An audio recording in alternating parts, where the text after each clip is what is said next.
em 2011, em 2016. Hoje em dia o que é que sabemos? Sabemos que realmente não parece ser um problema periférico. No início parecia que a fibromialgia estava, portanto, na periferia. O problema parece estar a nível do sistema nervoso central. Ou até também se caminha para a ideia de que é uma doença sistémica, ou seja, que afeta realmente o corpo como um todo. Não obstante, o diagnóstico ainda é feito essencialmente de forma clínica e aqui agora, objetivando a resposta à pergunta que me fez, dizer-lhe o seguinte: é um diagnóstico de exclusão clínica. Claro. Portanto, fazemos aqui de uma forma muito clara 1, 2, 3, um exercício de 1, 2, 3 e é o seguinte: fazemos, vamos imaginar, análises laboratoriais. Para simplificar mesmo, as famosas análises ao sangue, embora naturalmente possam ser outras. Não tem nada. Fazemos uma avaliação física. Não nos parece nada de relevante. Fazemos uma avaliação por imagem, seja uma radiografia, uma ressonância magnética, uma ecografia, também não nos parece ter nenhuma anomalia relevante. Mas a pessoa continua com os seus sintomas, naturalmente, mas a pessoa continua com os seus sintomas, com o seu mal-estar, com os seus distúrbios de apetite, de sono, dor musculoesquelética, etc.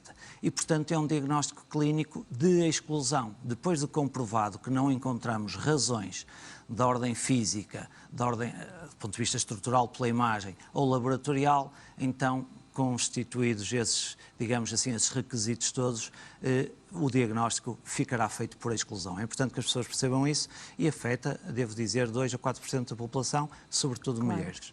Vai demorar algum tempo até chegar a esse diagnóstico, não é? Sim, necessariamente, porque todo este processo de intervenção clínica diagnóstica tem o seu tempo. Portanto, há que ir seguindo a pessoa. Um dos critérios, naturalmente, é a persistência dos sintomas ao longo de alguns meses. Portanto, não é porque tenham um dia em que tenham umas mialgias difusas, umas dores musculares difusas, ou que tenham um desconforto em várias articulações, que vamos diagnosticar fibromialgia. Absolutamente. É preciso fazer toda uma recolha da história clínica, é preciso fazer o diagnóstico da exclusão e só depois, e mormente o reumatologista, portanto o médico reumatologista, a reumatologia é a especialidade por excelência que normalmente acompanha as pessoas com fibromialgia, é que irá definir o diagnóstico depois de excluir justamente todas as outras possibilidades. Portanto, é um processo muito sério, exigente, clinicamente, desafiante, mas que tem que ser feito exatamente assim. Até aqui, as pessoas, antes de terem este diagnóstico em mãos, diziam-se incompreendidas, sentiam-se incompreendidas por parte de alguns médicos. Há algo que está a mudar, já há uma sensibilização maior, até pela comunidade médica e especialmente pelos médicos de família, não é? Que normalmente são a porta de entrada. E o que é que isso também tem feito na evolução, não só do diagnóstico, mas também depois do tratamento para esta doença, para esta condição? A primeira condição para que nós possamos realmente ou ajudar-nos a nós ou ajudar os outros é o reconhecimento de que existe um problema, não é? Claro. E justamente durante muito tempo, e ainda, é preciso sublinhar, e ainda, há um descrédito para os doentes que reportam este tipo de sintomas. Há um descrédito e há também uma desinformação. Há uma falta também de formação. Porquê? Isto faz-me lembrar, e parafraseando o professor Jaime Branco, parece que de repente os clínicos, tudo o que tem que ver com a fibromialgia está nas páginas ímpares e os clínicos só leem as páginas pares, não é? E portanto isto parece ser sempre aqui assim um desafio. Portanto, claramente há necessidade de formar mais os clínicos para que percebam melhor a fibromialgia e que possam, uma de duas, ou ajudar diretamente através do seu referencial técnico-científico, quer dizer, daquilo que sabem fazer, ou então referenciar para um clínico que esteja mais habilitado. Claro. Que, como lhe digo, a especialidade por excelência é o reumatologista e que depois precisa naturalmente do conforto, da tecnicidade e dos conhecimentos de outras especialidades, nomeadamente da psicologia, da fisioterapia e, porventura, até da psiquiatria, por exemplo. Claro. Neste ponto, como é que a fisioterapia pode ajudar, uma vez que estes doentes são acompanhados por uma equipa multidisciplinar e a fisioterapia está e devia estar sempre presente? Sim, eu talvez para que se compreenda bem aquilo que deve ser feito, podemos definir aqui o tratamento essencialmente em 3 capítulos. O tratamento farmacológico, o tratamento não farmacológico. Dentro do tratamento não farmacológico estará naturalmente a fisioterapia. E sabemos que o exercício terapêutico pode ajudar. E pode ajudar porquê? Porque as pessoas com fibromialgia, as pessoas experimentam muitos quadros de restrição de sintomas musculoesqueléticos que podem levar a dificuldade em termos daquilo que é a sua mobilidade. O facto das pessoas, muitas pessoas com fibromialgia, e é importante aqui já dizê-lo, que não deveriam fazer isso, compreende-se naturalmente que se procurem resguardar no conforto da imobilidade, no sofá, mas devem fazer justamente o contrário. Naturalmente com peso e medida, porque esse resguardo no conforto do sofá parece uma solução imediata, mas a médio e longo prazo é terrível porque vai descondicionar mais a pessoa do ponto de vista físico, motor e até ter afetação naturalmente em outros sistemas, como sabemos, não é? Sistema cardiovascular, etc. Portanto, isso é para esquecer, esse demasiado apego ao sofá é para esquecer, porque efetivamente no âmbito daquilo que é o exercício da fisioterapia, o trabalharmos exercícios de mobilidade, de força muscular com intensidades naturalmente baixas, moderadas e de forma progressiva, vai fazer com que o sistema musculoesquelético da pessoa com fibromialgia, aplica-se a qualquer pessoa, mas neste caso da pessoa com fibromialgia, vai fazer com que as suas estruturas sejam mais resilientes.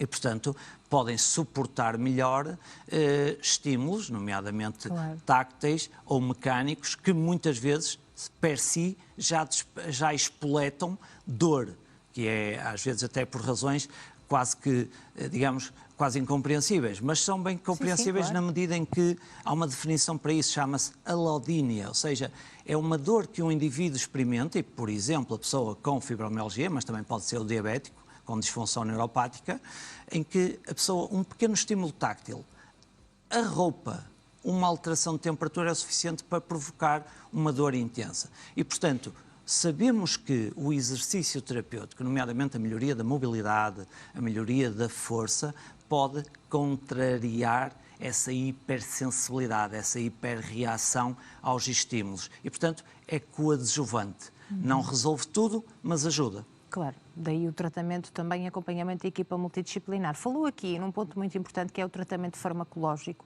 e muitas vezes estes doentes não compreendem também porque é que lhes são prescritos alguns medicamentos. Vai dependendo aqui dos sintomas de cada um ou uma vez que não há uma causa conhecida, nem um exame complementar diagnóstico também efetivo, como é que é feito esse tratamento? Muito obrigado pela oportunidade de explorar este assunto, porque, não sendo eu naturalmente médico nem especialista em farmacologia, conheço bem o conceito que faz parte também do meu referencial, claro, de formação, naturalmente. E uma das coisas que as pessoas experimentam às vezes é a incompreensão por alguns medicamentos que lhes são prescritos. E não é que eles sejam mal prescritos, sim, não são de todo. O clínico sabe muito bem o que está à procura com aquela prescrição. Vamos pôr casos. Antidepressivos, que são bastante usados em casos de pessoas com fibromialgia, ou até antiepiléticos. E de repente a pessoa diz, mas vamos lá ver, mas eu não tenho epilepsia, mas vamos lá ver, mas eu não me sinto deprimida e tampouco estou com uma depressão. Só que esses medicamentos produzem efeitos que podem beneficiar alguns daqueles que são os sintomas da pessoa com fibromialgia. Por exemplo, a regulação de alguns neurotransmissores. Substâncias químicas que se relacionam com o sistema nervoso central, por exemplo, a serotonina, que é considerada até a substância da felicidade, vamos chamar-lhe assim. O facto de haver níveis baixos dessa substância pode catapultar a pessoa para um quadro sintomático mais grave. E a pessoa não tendo depressão, Um antidepressivo pode interferir nesse mecanismo, na manutenção dessas substâncias, por exemplo, em níveis mais elevados. Por exemplo, inibindo a sua subtração do organismo, neste caso, do sistema nervoso central. E, portanto, estes medicamentos, embora às vezes o seu propósito principal não seja aquele pelo qual são prescritos, eles têm naturalmente efeitos que beneficiam o doente. E, portanto, é importante aqui a questão da comunicação. Se realmente o médico explicar ao doente porque é que o está a fazer, vai evitar, com certeza, a dúvida, vai até aumentar o capital de confiança do doente naquela prescrição e, nomeadamente, a aderência terapêutica, porque o doente, às vezes, e é mesmo assim, às vezes, aquela ciência do ouvido do vizinho... claro, continua muito presente. Continua muito presente e que lhe diz, olha, mas eu não percebo muito bem porque é que toma isso, sabe, como se tivesse feito faculdade de medicina, não é? E, portanto, a pessoa até desiste da terapêutica porque acha que realmente eu não tenho epilepsia, mas foi-me prescrito um antiepilético. Se lhe for explicado a finalidade, aumenta a aderência e, naturalmente, aumentará, portanto, os benefícios que, desde logo, levaram à prescrição desse medicamento. Portanto, também é importante justamente explicar isso aos doentes. Sim. E há essa clareza de comunicação também na evolução desta doença, ou ainda há muitas dúvidas? Pessoas que são diagnosticadas terem receios e medos, claro, é normal, sobre o que é que ainda lhes vai acontecer, que sintomas é que ainda vão sentir? Eu creio que há, efetivamente, muito receio, porque sendo uma doença que a sua própria causa, dizemos de uma forma simpática, que ainda vai sendo idiopática ou essencial, que é, não sabemos bem ainda, não é? Claro. Ou não sabemos de todo, não diria, mas não sabemos bem ainda. As próprias pessoas, quando ouvem falar em fibromialgia, portanto, ficam realmente assustadas, porque lhes parece que, de repente, aquilo lhes vai trazer, além do desconforto, além de lhes provocar ansiedade e depois a ansiedade, por sua vez, exacerba os sintomas. Claro. O stress, a mesma coisa. E, portanto, a pessoa receia que lhe podem acontecer coisas, inclusive, mais graves. Uma própria ameaça à sua sobrevivência ou algo dessa natureza. Ou alterações no seu sistema musculoesquelético. Portanto, importa dizer assim de uma forma muito simples.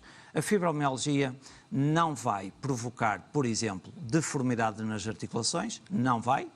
A fibromialgia não vai provocar afetação de órgãos internos, não vai, não tem nada a ver. A fibromialgia não vai, a não ser por caminhos, digamos, muito paralelos e muito rebuscados, não vai alterar a esperança média de vida. E, portanto, é importante que a pessoa perceba realmente que não deve esperar incapacidade musculoesquelética estrutural. Pode naturalmente sentir-se limitada na sua mobilidade devido à dor, mas não porque vai haver uma alteração estrutural, não vai. E também não vai ter alteração de órgãos internos e também não vai ter uma redução na sua esperança média de vida. Portanto, a pessoa, se souber que tudo isto é verdade, pode que tenha uma atitude menos catastrófica sobre a doença, claro. Sabendo depois que, mudando o seu estilo de vida, fazendo psicoterapia ou terapia cognitiva comportamental, que é muito importante também para algumas pessoas, sobretudo com quadros mais pesados do ponto de vista psicológico, com ansiedade, com stress, com depressão, etc. Sim.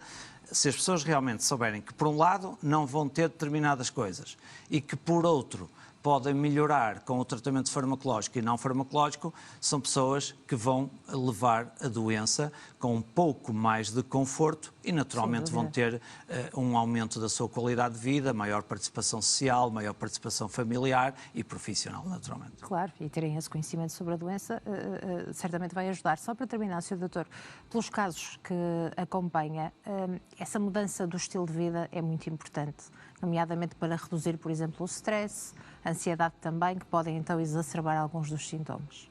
Sim, sabe que eu creio que nós todos temos a experiência do que é que nos provoca, do ponto de vista, o impacto que tem no nosso bem-estar e saúde, momentos elevados de stress. Aliás, está documentado que às vezes um só episódio traumático pode nos afetar de forma bastante alongada no tempo. por isso, para estes doentes em concreto, e eu lembro-me, por exemplo, daquilo que, de uma afirmação dita por um doente com fibromialgia, que é até um familiar afastado, o padre Coutinho de Viana do Castelo, que era uma voz ativa em defesa dos doentes e em prol realmente de um acompanhamento mais capaz, mais presente aos doentes com fibromialgia. Ele dizia que uma das coisas que um doente com fibromialgia agradece é não andar a toque de caixa.